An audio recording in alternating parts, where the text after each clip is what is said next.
สิต่อก็เอางายางเนี่ยเลยแนวพัน251เนาะโอ้โคตร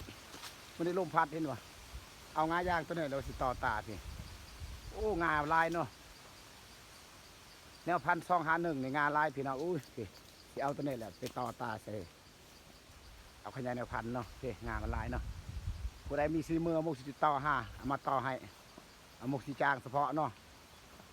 มีงายางลายเลยปะนี่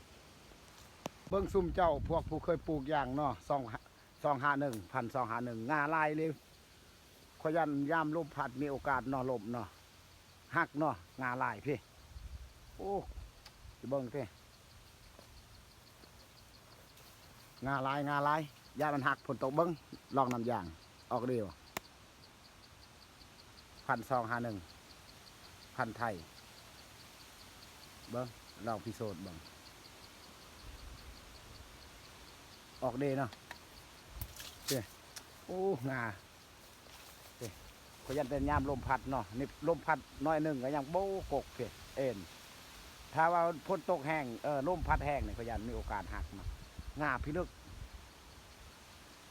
สิตัดออกเนาะ